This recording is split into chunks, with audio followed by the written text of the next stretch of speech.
Every civilization that ever existed has wrestled with the same terrifying question. The ancient world did not see death as a final ending, but as a transformative threshold in an eternal cycle. From the elaborate rituals of the Egyptian pharaohs to the profound philosophies of the Greek mystics, cultures across the globe constructed breathtaking myths to explain the journey of the soul. By the end of this exploration, you will see the universal blueprint for life after death that connects humanity across time and space. We will uncover why a story of dismemberment became a promise of resurrection, and how the weighing of a heart could determine your eternal fate. What does it truly mean to be reborn? The stillness of a freshly dug grave is a silence that echoes across millennia. Long before pyramids pierced the sky, our earliest ancestors stood over the body of a loved one and felt a terrifying void. They saw breath cease and warmth fade, confronting a mystery that demanded an explanation. This was not an abstract philosophical problem. It was a visceral, primal fear born in the dark, with the cold earth under their hands. Yet something remarkable happened at that threshold. Instead of surrendering to despair, they began to perform rituals. We know this because of what they left behind. In Shanidar Cave, Neanderthal remains were found nestled in a fetal position, surrounded by clumps of pollen from brightly colored flowers. This was not a random act. It was a deliberate offering, a profound gesture that speaks across the ages. It suggests a mind that looked at death and refused to see an end. They placed tools and food alongside the body, equipping the departed for a journey. That fundamental fear of the unknown, the great silent question mark of mortality, became the most fertile ground for human imagination. How do you transform terror into hope? You tell a story, you create a narrative where the grave is not a pit but a passage. This cognitive leap, this refusal to accept termination, was the first seed. It was the moment humanity began to construct a bridge over the abyss, a bridge that would eventually become the majestic, intricate road to the Egyptian afterlife. That papyrus scroll was a passport to eternity, a document of unimaginable value, known to the Egyptians as the Book of the Coming Forth by Day. Its very name is a declaration of hope. It promised not a permanent rest in the dark, but a triumphant return to the warmth of the sun. This was not a grim tome of dark magic. Think of it instead as the most critical travel guide ever written, filled with the essential phrases, the necessary maps, and the vital customs declarations for a journey through a foreign and terrifying land. The soul needed to know what to say, which turns to take, and what dangers to avoid. It contained declarations of innocence, a list of sins the soul could truthfully claim it had never committed. I have not stolen, I have not caused pain, I have not spoken lies. These were not just confessions in reverse, they were a moral resume, a plea for purity presented before the ultimate judge. The scroll also held the secret names of the guardians and the passwords for the many gates that barred the path. Without this knowledge, the soul would be lost forever, unable to proceed. But all of this preparation led to a single, terrifying moment, the final judgment that every Egyptian soul feared and anticipated. The climax of the journey was the weighing of the heart.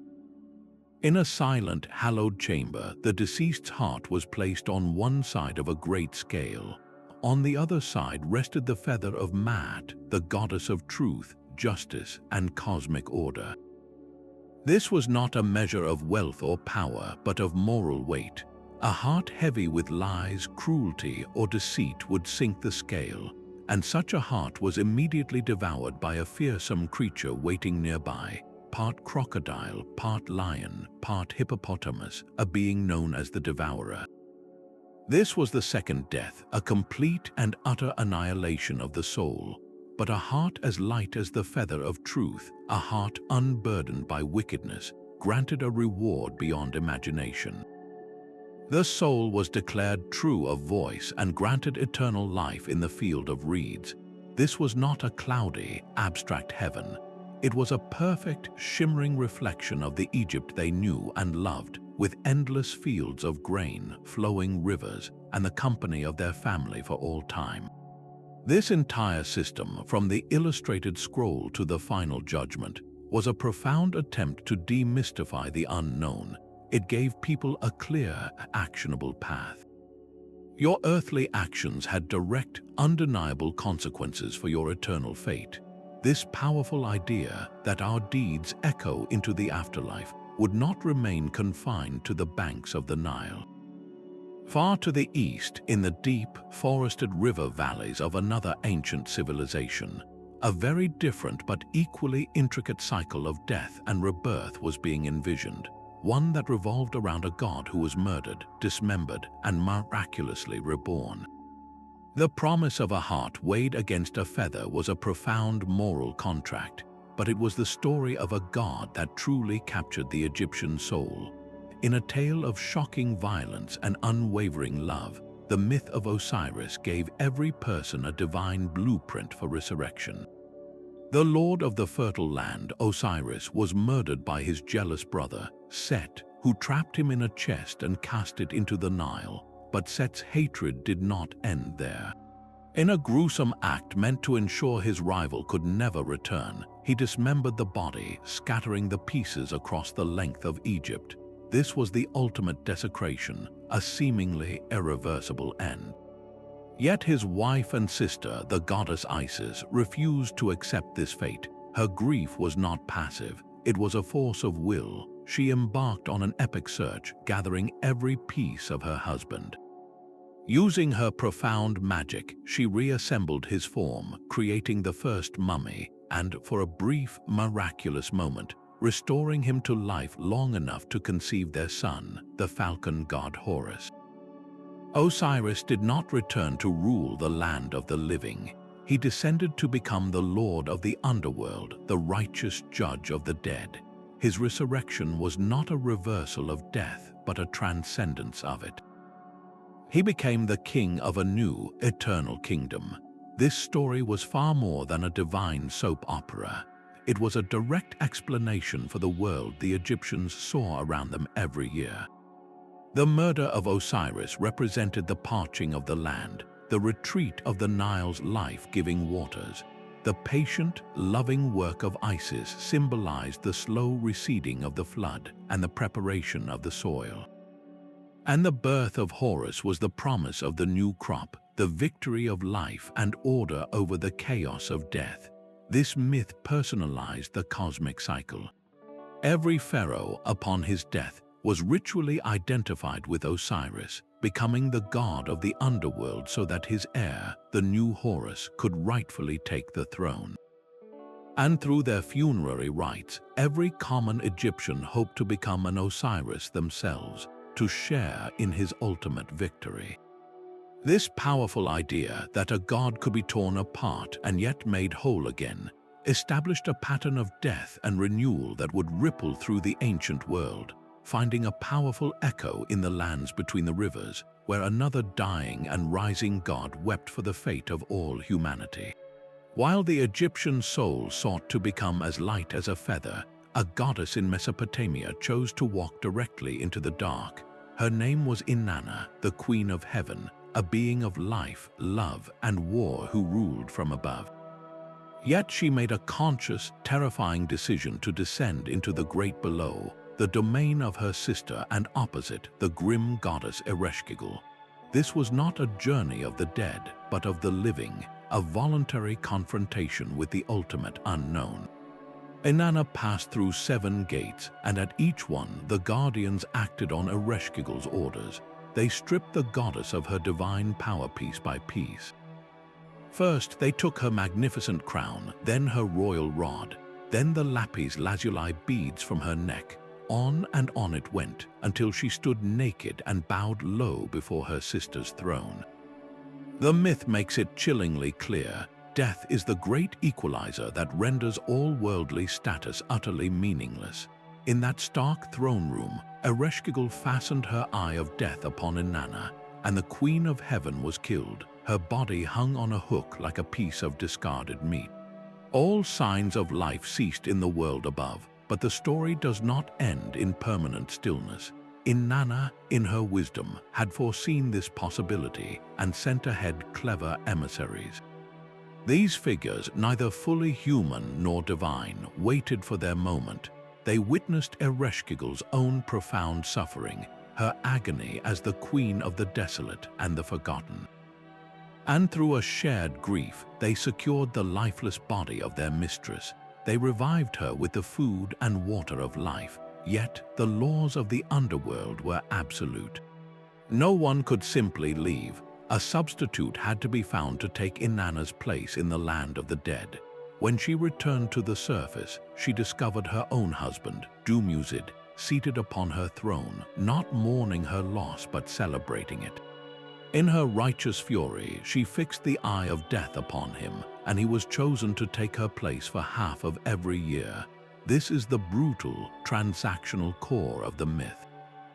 Life emerges from death, but the cycle demands a price. Resurrection is not a free gift, it is an exchange. One must go down so another can come up.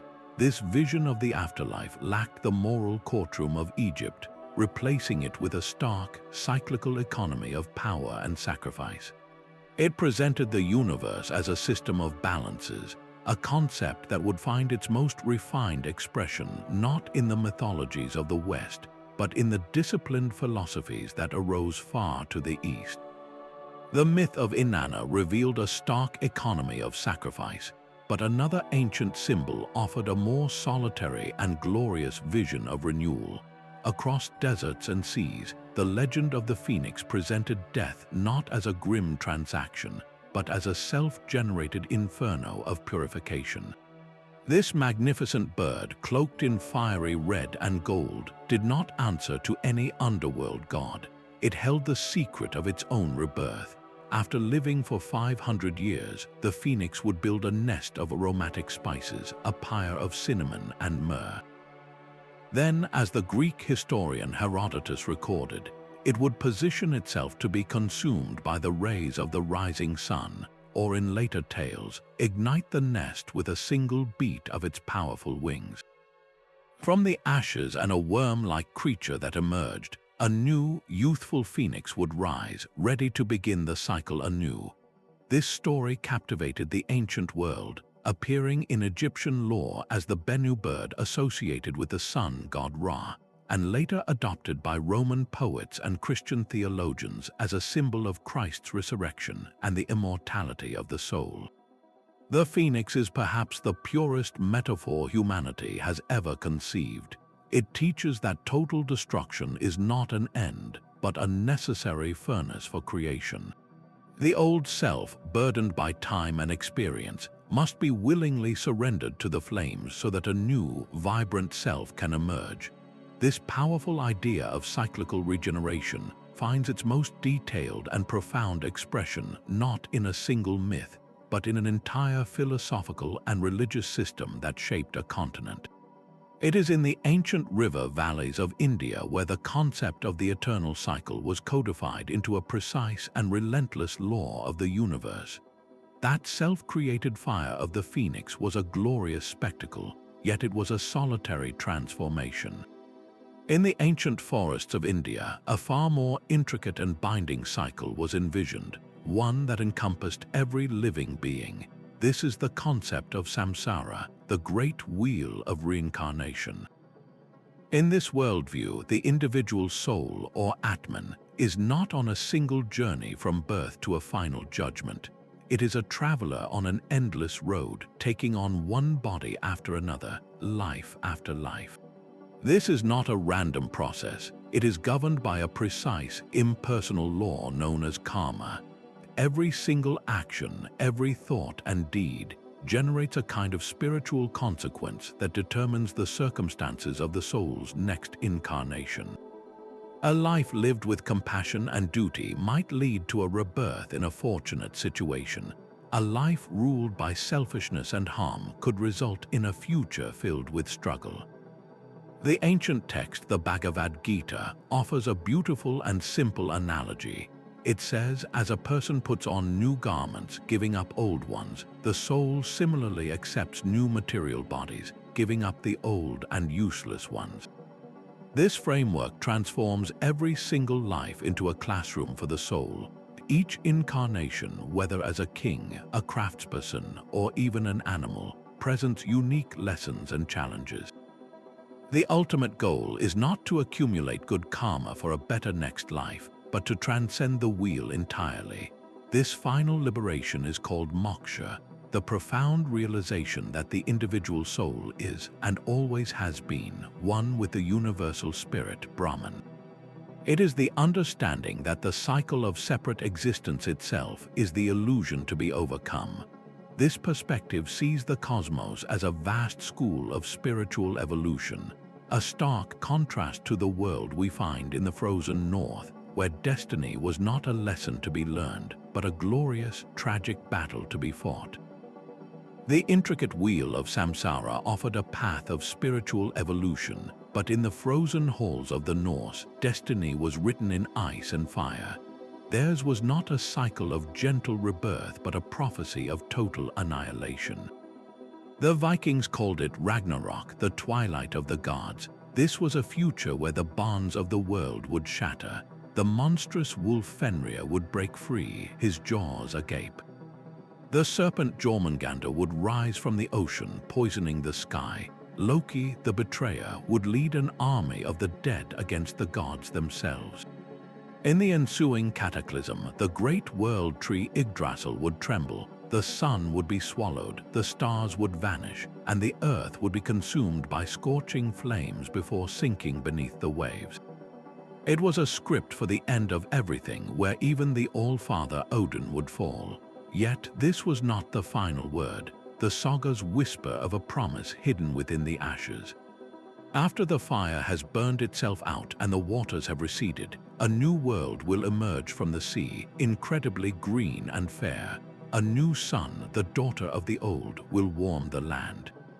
A new generation of gods, the children of the fallen, will gather in the fields, and two human survivors, hidden deep within the world tree, will repopulate the earth. This myth does not fear destruction. It embraces it as a necessary, purifying inferno that clears away the old and rotten to make space for the pristine and new. This violent reset mirrored the harsh Nordic reality of long, killing winters that gave way to the fragile, precious bloom of summer. Within this grand cycle, the Viking concept of Valhalla makes profound sense. To die heroically in battle and be chosen by the Valkyries was not an escape from the end. It was a way to enlist in the final, glorious army that would fight for the doomed cosmos itself, finding purpose and honor even in the face of an inevitable, prophesied defeat.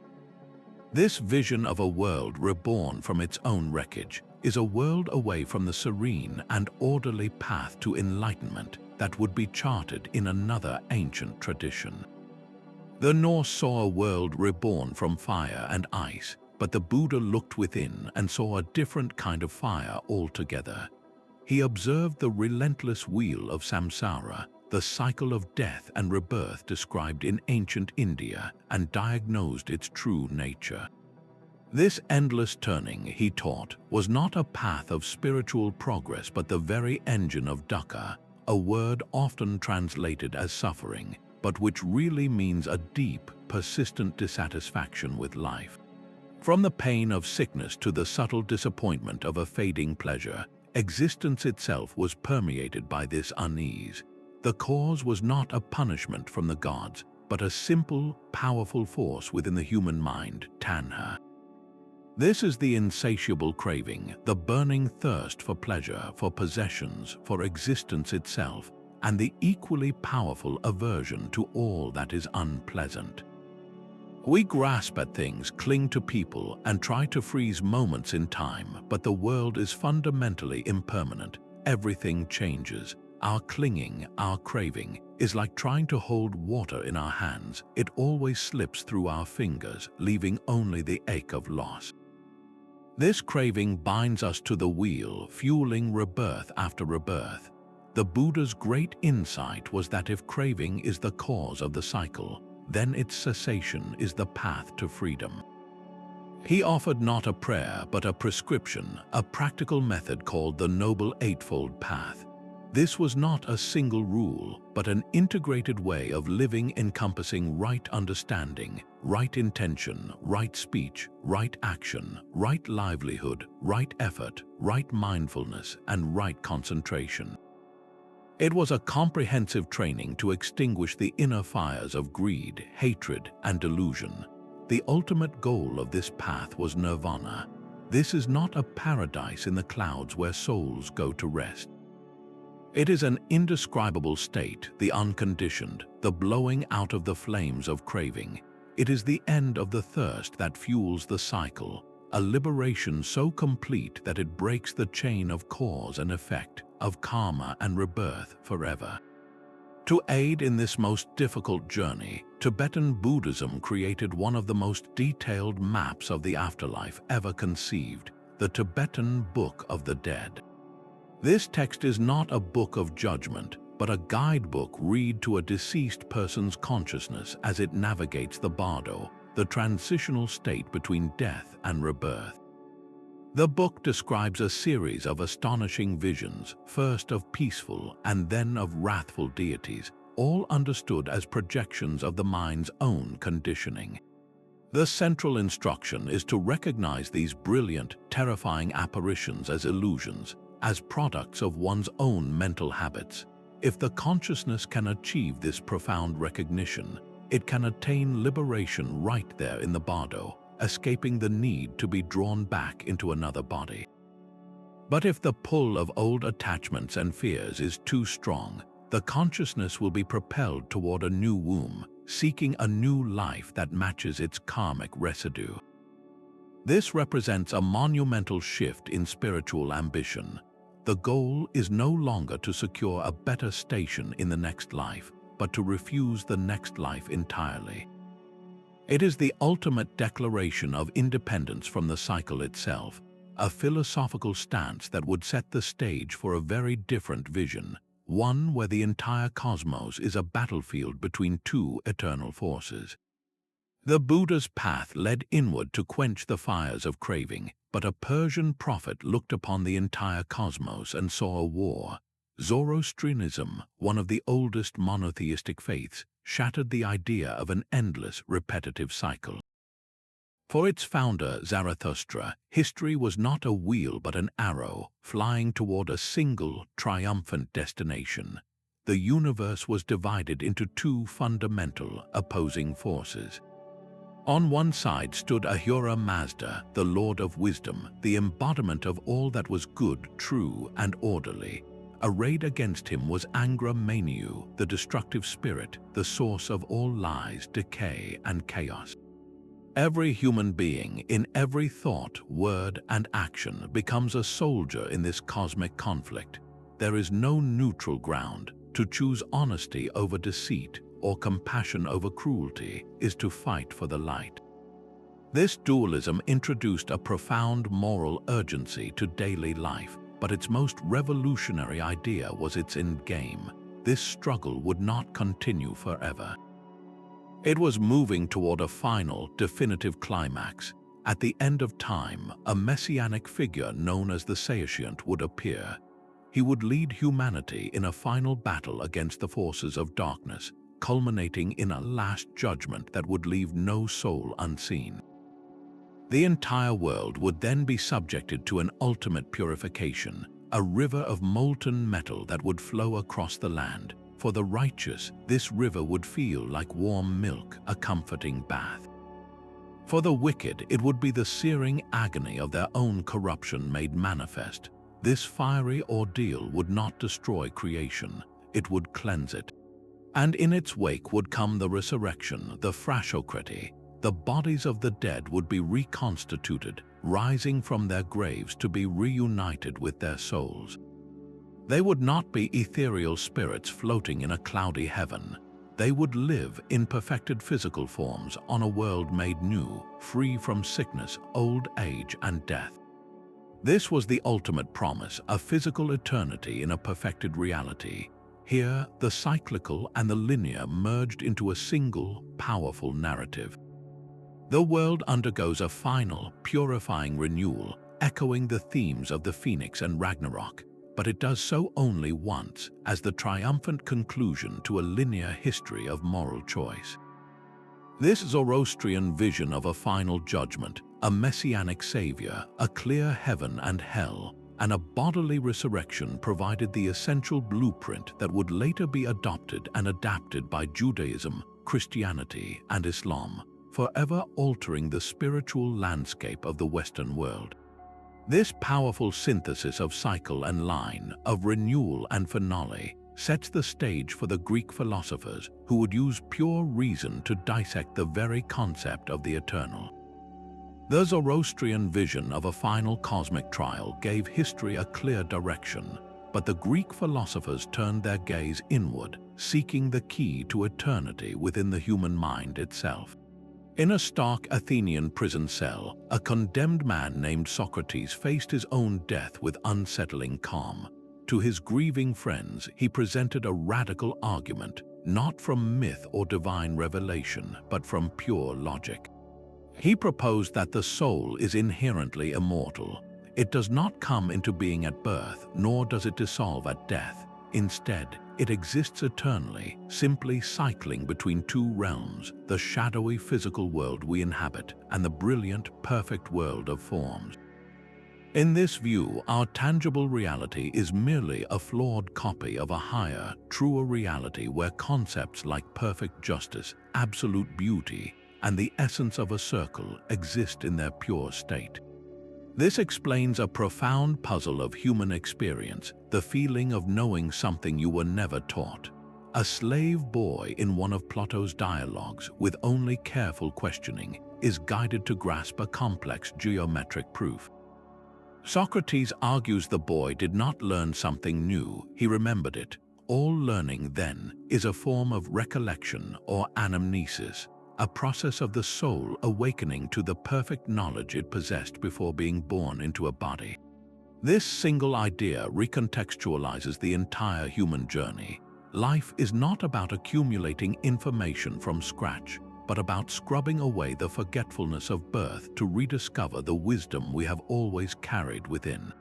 The ultimate conclusion is staggering. Death is not an end, but the soul's release from its bodily prison, a return to its true home in the realm of pure forms. Yet this release is rarely permanent. Plato's grand Myth of Osiris, which concludes his monumental work, The Republic, describes a complex vision of the afterlife that feels strangely familiar. A soldier named returns from the dead to report on what he witnessed. Souls, after being judged for their earthly lives, journey to a place where they must choose their next incarnation. The entire cosmic order is presented to them as a vast, spinning spindle of necessity, around which the sirens sing, harmonizing the turning of the universe. Each soul, based on the wisdom or folly gained in its previous life, selects a new destiny. The choices are a profound reflection of character. A soul that suffered from greed in a former life might, in a reaction of horror, choose the life of a reclusive hermit. A soul that lived passively might rashly pick the life of a powerful tyrant, only to later lament its choice. This is not a random assignment. It is a karmic selection driven by the soul's own unlearned lessons and unresolved desires. The Myth of Osiris provides a rational, almost mechanical framework for reincarnation, a bridge between the mystical and the philosophical.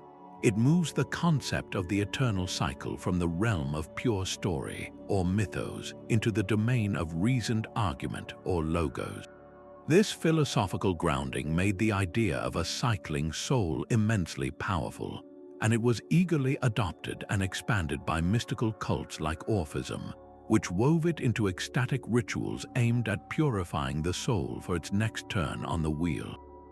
This Greek synthesis of reason and mystery would eventually flow directly into the stream of Western thought, where it would confront a very different promise, one not of endless cycles, but of a single, final resurrection for all. Plato's vision of the soul's rational journey was not the only path in ancient Greece. Far from the sunlit agora, in torch-lit caves and secluded groves, a secretive movement promised a more visceral escape from the wheel of rebirth. The Orphic Mysteries centered on a myth of shocking violence and divine ancestry. It began with the infant god Dionysus Zagreus, a child of Zeus destined for kingship. The Titans, the ancient, chaotic rivals of the gods, lured the young deity with toys and a mirror. While he gazed at his own reflection, they seized him, tore his body apart, and devoured the pieces. In his wrath, Zeus struck the Titans with his lightning bolt, reducing them to ashes, and from those very ashes, mixed with the divine essence of the murdered god, humanity was formed. This was the Orphic diagnosis of the human condition. Every person carries a dual inheritance, a heavy, sinful nature from the Titans, and a tiny, luminous spark of the divine Dionysus, a soul fragment trapped within a body that is itself a tomb. The goal of life, therefore, was not to earn a better rebirth, but to achieve a complete liberation from the cycle itself. Initiates followed a path of strict asceticism, avoiding meat, beans, and other earthly contaminants, believing that a life of ritual purity could strengthen the divine spark and weaken the titanic flesh. They were buried with thin gold tablets inscribed with instructions for the afterlife, a map to help the soul navigate the underworld. One such tablet warns the soul when it comes to a spring on the right, a white cypress standing beside it to avoid this water at all costs. It directs the soul to another spring, flowing from the lake of memory, where it must declare, "I am a child of earth and starry heaven, but my race is of heaven alone." This was the ultimate declaration of identity, a rejection of the mortal, titanic self in favor of the celestial origin. Through these secret rites and sacred knowledge, the Orphic initiates sought to remember their true, divine nature, to purge the titanic stain, and to finally achieve unity with the gods, escaping the prison of physical existence forever.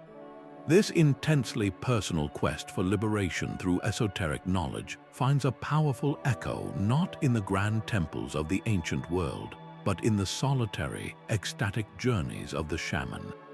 While the Orphic initiate sought secret knowledge on gold tablets, another figure embarked on a far more visceral journey to the other side. The shaman does not read about the afterlife, he travels there.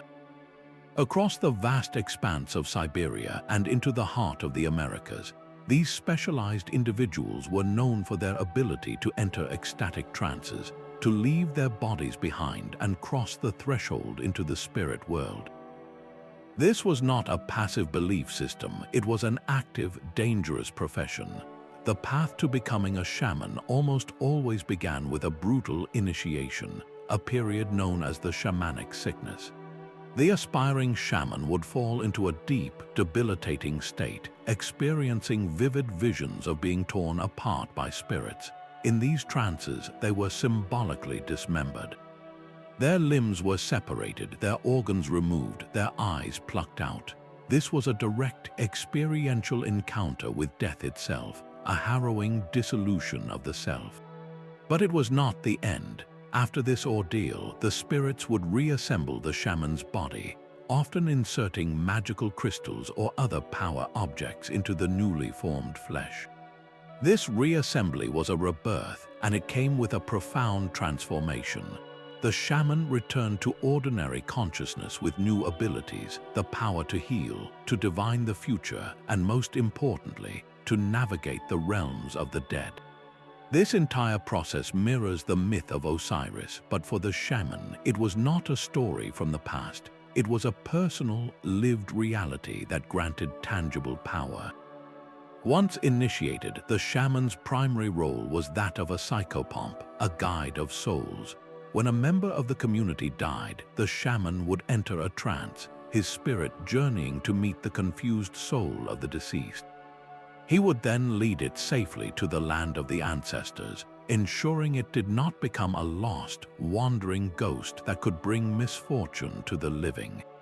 In return, the shaman would often bring back wisdom, songs, or healing knowledge gifted by the spirits. This practice demonstrates a hands-on, reciprocal relationship with the cycle of death and rebirth. The community's well-being literally depended on this individual's courage to repeatedly face the terrors of dissolution and return with gifts from the other side. It stands in stark contrast to the state-sanctioned priests of Egypt or the philosophical debates of Greece. Here, the eternal cycle was not a concept to be understood, but a landscape to be traversed. This intimate, perilous navigation of the spirit world reveals a universal human impulse to find a guide who can lead us through the dark, and that very same impulse would, millennia later, fuel the rise of a different kind of guidebook, one that promised every single person a map for their own final journey. The shaman's perilous journey was a solitary ordeal, but another ancient ritual offered a collective path to the same truth. For nearly 2,000 years, a river of humanity flowed to the small town of Eleusis just outside Athens. Statesmen and slaves, philosophers and soldiers all made the sacred pilgrimage, united by a single, burning desire to be initiated into the great mysteries. The rites performed there were so secret that disclosing them was punishable by death. Yet the core of the experience revolved around a myth everyone knew, the story of the goddess Demeter and her daughter Persephone.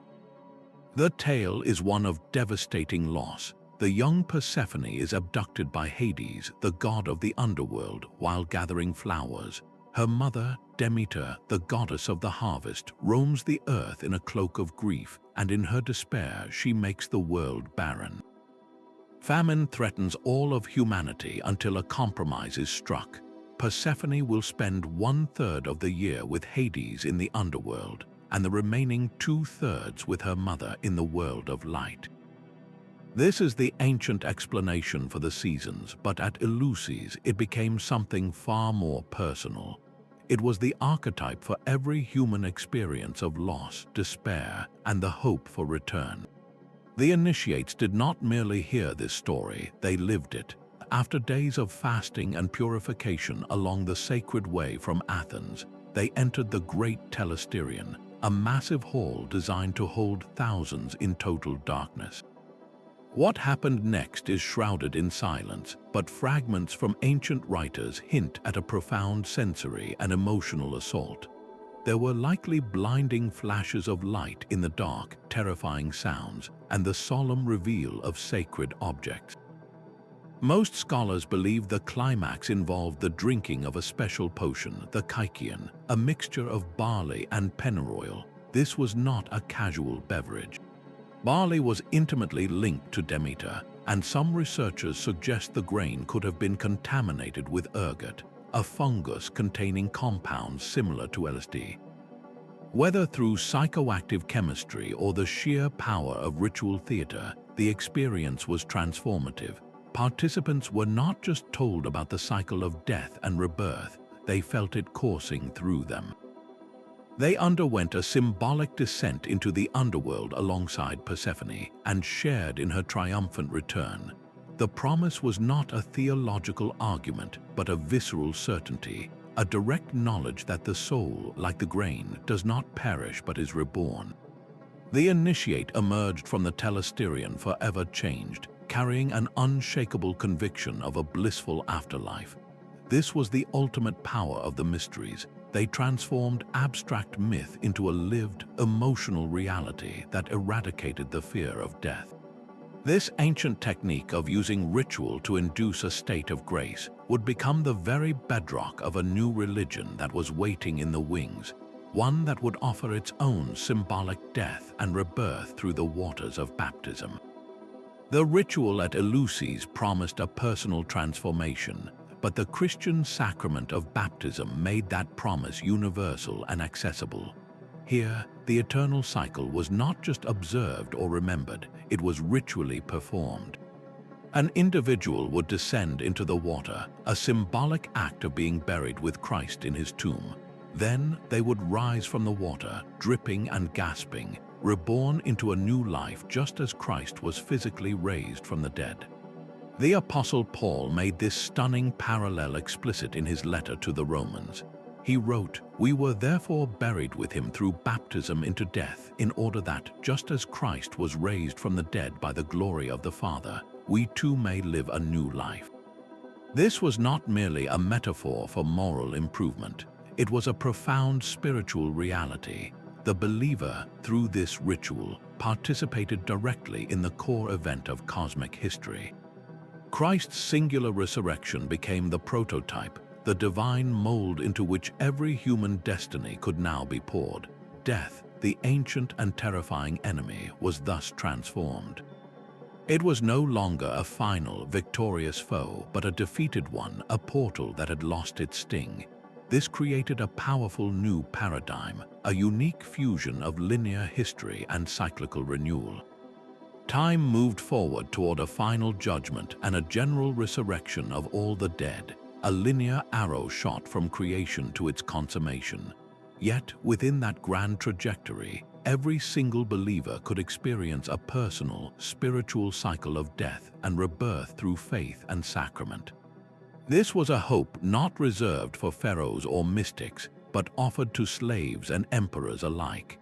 This revolutionary synthesis stands in fascinating contrast to another ancient civilization that also saw time as a series of cycles, but who charted those cycles across a cosmic scale so vast it defies human comprehension. For the Aztecs, the sun was not a permanent fixture in the sky, but a precarious flame in constant need of fuel. Their entire civilization was built upon a foundation of cosmic terror and a sacred duty. They believed our world was the fifth in a series of creations, each one a sun that had been born, flourished, and then violently annihilated. The first world, the son of jaguars, ended when monstrous felines devoured the giants who lived there. The second, the son of wind, was swept away by hurricanes. The third, the son of fire, perished in a rain of lava, and the fourth, the son of water, vanished in a great flood. These were not mere stories of the past, they were warnings. The current era, the fifth sun, was known as the sun of movement. Its patron was the hummingbird warrior god Huitzilopochtli, and its defining characteristic was instability. This world was destined to be destroyed by earthquakes, a final, shattering collapse that could happen at any moment. But this fate was not fixed. The sun's journey across the sky was a daily battle against the forces of darkness, and it required strength to continue. That strength, the Aztecs believed, came from a single, sacred substance, the life force found in human blood. This belief transformed their society into a spiritual engine designed to stave off apocalypse. The ritual of human sacrifice was not an act of cruelty, but one of profound cosmic responsibility. A victim's heart offered to the sun god was not a death, but a transfusion of vitality. It was the sacred fuel that kept the sun moving, the stars in their courses, and the world from plunging into permanent, silent darkness. This created a worldview of immense pressure, where humanity held the fragile cosmos in its hands. Every sunrise was a victory purchased by sacrifice, a temporary reprieve from the inevitable end. This vision of a cosmos sustained by ritual bloodshed stands in stark contrast to another path to immortality that emerged in the ancient world, one that sought not to feed the gods, but to transform the mortal self into a divine being through the secret science of alchemy. While the Aztecs sought to sustain the cosmos through external sacrifice, European alchemists turned their gaze inward, seeking to perfect the cosmos within the human soul. Their quest to transmute base lead into radiant gold was never merely about metallurgy. It was a dense, coded spiritual allegory for the transformation of the self. This pursuit, known as the Great Work, was a meticulous process of death and rebirth mapped onto chemical processes. It began with the nigrido, the blackening. In the sealed vessel of the alchemist's flask, the raw material would putrefy and decay, turning a chaotic, uniform black. This stage represented a profound psychological death, the necessary dissolution of the old, flawed personality. It was a descent into the shadow self, a confrontation with all the fears, desires, and flaws that the conscious mind preferred to ignore. Only after this dark night of the soul could the next phase begin. The albedo, or whitening, followed. The blackened matter would be washed and purified, emerging with a brilliant lunar white. This was the soul's purification, a cleansing of the psyche that brought clarity, reflection, and a newfound unity of spirit. But the final, most elusive stage was the rubedo, the reddening. Through a final, intense application of heat, the white substance would transform into a profound, royal red, signaling the creation of the ultimate prize, the philosopher's stone. This legendary substance was said to grant not only physical immortality but also spiritual enlightenment. It represented the fully integrated self, a being who had confronted their own inner darkness and emerged whole, radiant, and perfected. The psychologist Carl Jung saw in these ancient texts not a primitive science, but a profound projection of the human psyche's journey toward wholeness, a process he called individuation. The alchemist's laboratory was the human mind, the base metal was the unexamined ego, the fire of the furnace was the heat of conscious attention, and the philosopher's stone was the hard-won state of psychological completeness, where every fractured part of the self is acknowledged and integrated. This internalizes the eternal cycle completely. You no longer need to wait for a physical death or a judgment in the afterlife. The cycle of death and rebirth becomes a continuous, living process within your own consciousness, a daily practice of letting old habits die so new awareness can be born. This deeply personal journey of transformation reveals a pattern so fundamental it seems woven into the fabric of reality itself, a pattern we are only now beginning to decode with the language of modern science. Joseph Campbell peered into the world's vast library of myths and saw a single story staring back at him. He called it the monomyth, the one great tale told 1,000 different ways. This is the hero's journey, a narrative blueprint so universal it feels etched into our very DNA. At its heart lies a pattern we now know intimately, a symbolic cycle of death and rebirth that gives every great adventure its meaning. The journey always begins with a call to leave the comfortable, familiar world. The hero, whether a king like Gilgamesh or a farm boy like Luke Skywalker, must cross a threshold into the unknown, a realm of strange powers and impossible challenges. But the true turning point, the moment that defines the entire quest, is the ordeal. This is the hero's symbolic death. It is the belly of the whale, the dark cave, the crushing defeat. Luke Skywalker enters the cave on Dagobah and is forced to confront the terrifying possibility that the monster he must destroy is his own face. Odysseus descends into the underworld, the land of the dead, to seek the wisdom of a blind prophet, surrounded by the whispering shades of those who came before him. In that moment of supreme crisis, the old self, the naive farm boy or the arrogant warrior, is annihilated.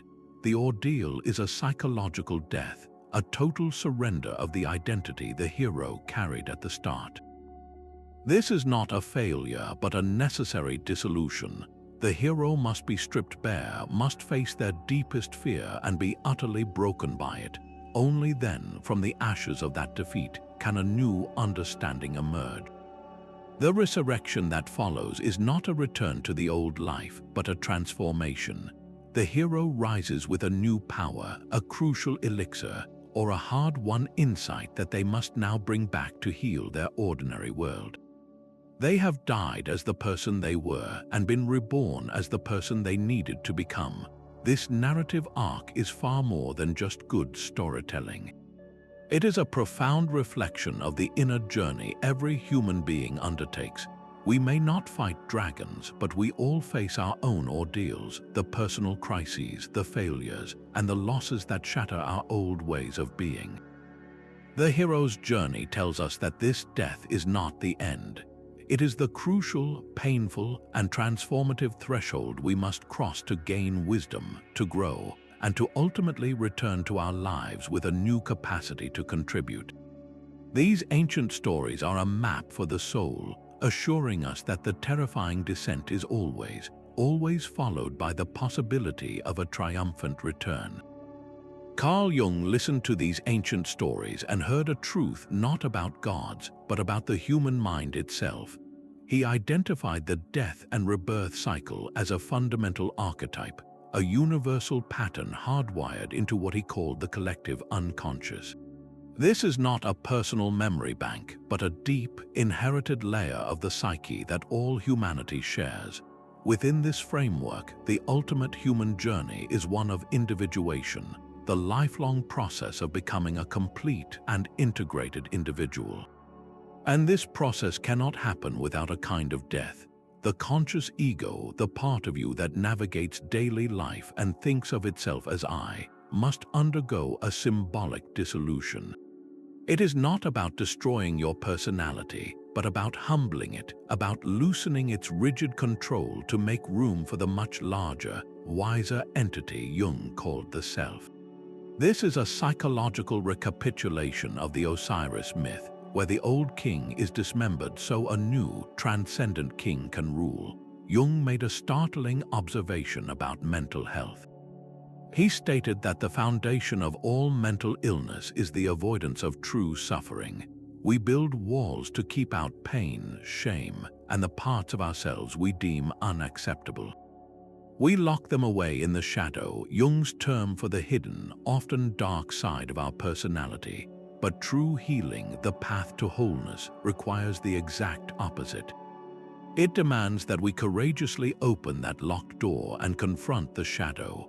We must face our own capacity for envy, our pettiness, our hidden fears, and unresolved traumas. This confrontation is the modern equivalent of descending into the underworld. It is a terrifying, painful ordeal where the ego's neat self-image is shattered. It feels like a death, yet from this courageous engagement with our own darkness, a rebirth of consciousness becomes possible. The energy we use to repress these parts is freed. We integrate the shadow's raw power and vitality, and in doing so, we become more authentic, more resilient, and paradoxically, more compassionate. This is why the old myths of dismemberment and return still resonate so deeply. They are not just tales from a forgotten past. They are a symbolic map for the most important journey any of us will ever take, the journey inward toward our own wholeness. Jung provided a modern, scientific-sounding language for this eternal process, explaining its undeniable grip on our imagination. Yet this internal map of the psyche finds a stunning parallel in the external, physical world, in the fundamental laws that govern the universe itself. Carl Jung's map of the inner world found an unexpected echo in thousands of ordinary hospital rooms. People whose hearts had stopped, whose brains showed no activity, were returning with stories that felt strangely familiar. They spoke of floating above their own bodies, of watching frantic medical teams work on them with a detached calm. They described being drawn into a profound darkness, a tunnel, at the end of which shone an all-encompassing, loving light. Many reported meeting a being of pure compassion, a presence that communicated without words. Then came the life review, a panoramic reliving of every moment, not from their own perspective, but from the viewpoint of everyone they had ever interacted with. They felt the joy they had given, but also the unintended pain they had caused, all without a trace of judgment, only a deep, instructional love. For these individuals, this was not a hallucination. It was the most real event of their lives, and when they were resuscitated, yanked back into their physical bodies, they often felt a powerful reluctance to return. They had glimpsed the other side of the threshold, and it was beautiful. The psychological impact of this journey is as dramatic as any ancient initiation. People who undergo a near-death experience frequently shed lifelong anxieties, materialistic drives, and deep-seated fears. they emerge with a renewed sense of purpose, a heightened compassion for others, and a fundamental shift in their values. It is a modern-day psychological rebirth, a spontaneous and profound transformation of the self. The ancient Egyptians sought to become Osiris, the Orphic initiates sought to remember their divine nature, and the modern cardiac patient, having clinically died, returns with an unshakable conviction that consciousness continues. This is the ancient myth updated for an age of defibrillators and EEG monitors.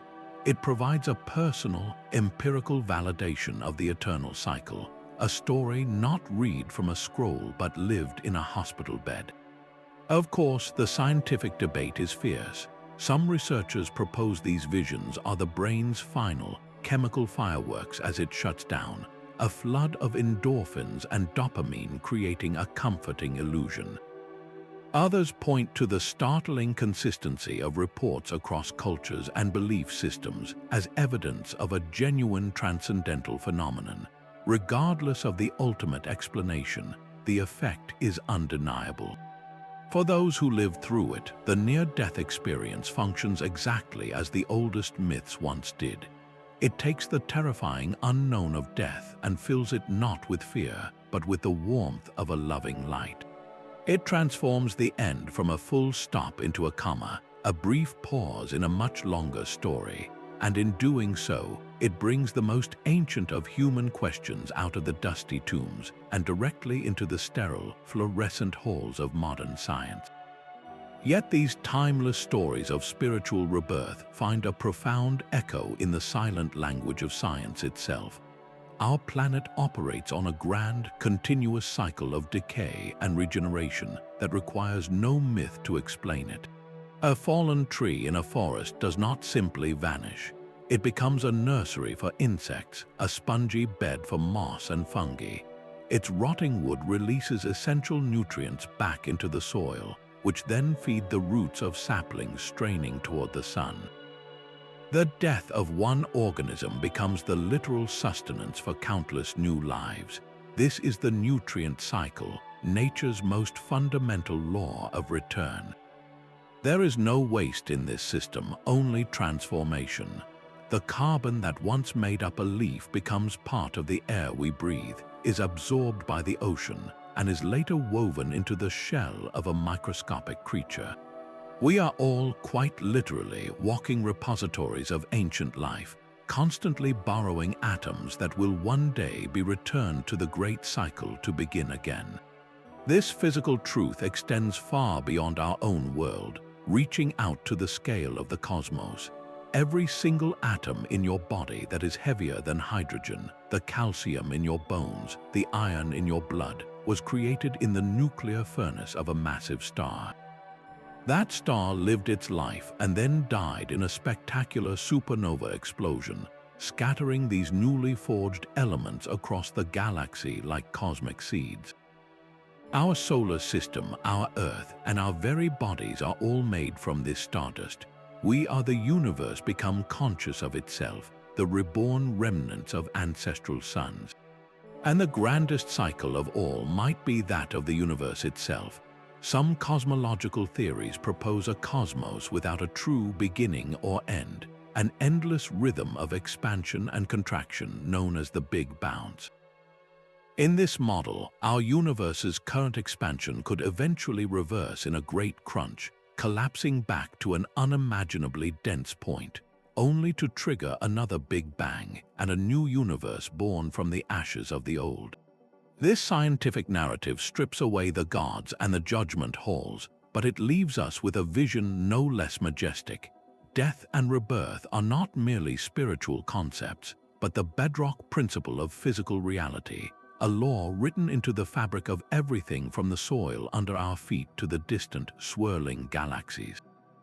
The great mystery then becomes not whether the cycle exists, but what our own conscious role within it might be.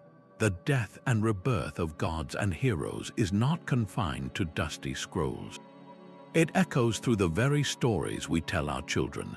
In J.R.R. Tolkien's epic fantasy, the wizard Gandalf the Grey falls into a seemingly bottomless abyss, locked in mortal combat with a demon of the ancient world. He does not merely survive the fall, he dies and is sent back, transformed into the far more powerful Gandalf the White, a being of clarified purpose and enhanced authority. This is not a simple plot twist. It is a classic initiation ordeal, a death of the old self that makes way for a wiser, more capable guide. The same archetype beats at the heart of C.S. Lewis's Narnia. The great lion Aslan willingly submits to humiliation and execution on the stone table, a sacrifice to appease the deep magic that governs that world. His death seems a final, crushing defeat, but with the first light of dawn, the stone table cracks and Aslan returns, vibrantly alive. He explains that a deeper magic from before the dawn of time had been at work all along. A magic that promises life anew when an innocent victim willingly dies in a traitor's stead. This moment shatters the White Witch's power forever. Why do these modern myths grip us so completely? They are not just exciting tales, they are secular containers for a sacred, ancient pattern. They provide a profound catharsis, allowing us to safely experience the terror of absolute loss and the exhilarating relief of a triumphant return.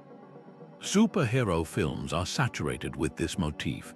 A hero is killed, often in a devastating, public way, only to be resurrected with new powers or a renewed sense of mission. These narratives assure us on a deeply instinctual level that our own struggles, our own personal defeats and endings are not necessarily final. They are the dark, necessary chapters before a transformation. We actively seek out this pattern in our own lives, framing our personal development as a series of necessary endings and brave new beginnings. We speak of leaving an old job, ending a relationship, or moving to a new city as a kind of death, hoping desperately for the rebirth that is supposed to follow. These stories are our modern guidebooks, reminding us that the most terrifying fall can sometimes be the only path to truly learning how to fly. The same archetype that resurrects heroes on screen is being consciously enacted in quiet living rooms and remote retreat centers across the globe. We may not face literal dragons, but we willingly sign up for our own symbolic ordeals. A person leaves a secure but soul-crushing career, stepping into the terrifying void of unemployment. Another ends a long-term relationship, dismantling a shared life and facing the profound loneliness of starting over. These are not just life changes, they are modern rituals of death and rebirth. The old identity, the reliable employee, the committed partner, is intentionally shed. This shedding is a form of psychological dismemberment, a voluntary dissolution of the self you have known. The period that follows is the modern underworld, a liminal space of fear, doubt, and disorientation. It is the rock bottom we speak of, not as a final failure, but as the necessary fertile ground for a new beginning. In this void, something essential has the space to reorganize. A meditation retreat, for instance, functions as a controlled descent. By sitting in silence for days, you are not seeking relaxation. You are inviting the contents of your own mind to surface, to be witnessed, and ultimately to be released. The chaotic thoughts and buried emotions that arise are the personal demons you must face without fleeing. When you emerge, the world looks the same, but you are fundamentally different. Your perspective has shifted. You have, in a very real sense, been reborn with a clearer understanding of who you are and what truly matters. The ancient pattern is no longer a myth to be believed, but a psychological tool to be used. It provides a map for navigating our most difficult transitions, reframing crisis not as an end, but as the painful, essential threshold of a new chapter. This internalization of the cycle raises a profound question about our collective future. If individuals can undergo such transformative rebirths, what might it look like for an entire civilization to collectively shed its skin and step into a new era? From the icy prophecies of Ragnarok to the serene enlightenment of Nirvana, these stories could not seem more different, yet they are all variations on a single, universal melody. The Egyptian soul navigates a judgment to reach a perfect field. The Norse warrior fights for a place in the final battle. The Buddhist practitioner seeks to extinguish the very flame of desire that fuels rebirth. On the surface, their goals are worlds apart, but look closer and you will see they are all navigating the same fundamental map, one where the end point is never a true ending, but a transformation.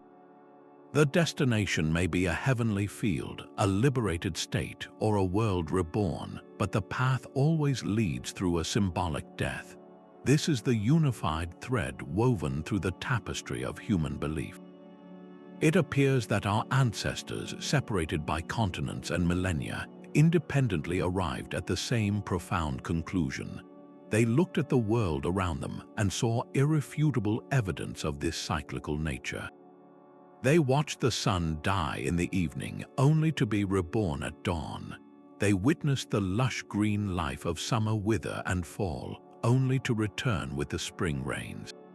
They saw the moon vanish into darkness and slowly reclaim its light. The entire natural world was a living testament to the principle that endings are temporary and that from decay springs new life. It was the most logical leap imaginable to apply this same pattern to the human soul. If the cosmos itself operates in great turning wheels, then why would we, who are part of that cosmos, be any different? This was not a coordinated effort. It was a collective intuition, a deep-seated recognition of a pattern so fundamental that it became the bedrock of how we understand our place in the universe. The stories changed to fit the landscape, but the core architecture remained unshakable. So what are we to make of this remarkable consensus? It forces us to consider a possibility far more intriguing than mere coincidence. Perhaps these myths are not just fanciful tales invented to soothe our fear of the dark. Perhaps they represent humanity's earliest and most sustained attempt to describe a genuine metaphysical reality, using the only language available at the time, the language of symbol and story. They might be the intuitive grasp of a truth that our modern science is only now beginning to approach with equations and telescopes. The truth that existence itself is a perpetual dance of form dissolving back into potential, only to take new form once again. Yet a starkly different voice has always whispered against these ancient promises. The materialist perspective offers a cold but compelling counter-narrative. In this view, death is exactly what it appears to be, a complete and irreversible biological termination. Consciousness ends when the brain ceases to function, full stop. From this vantage point, the magnificent stories of Osiris and the Phoenix are not glimpses into a hidden reality, but brilliant human inventions.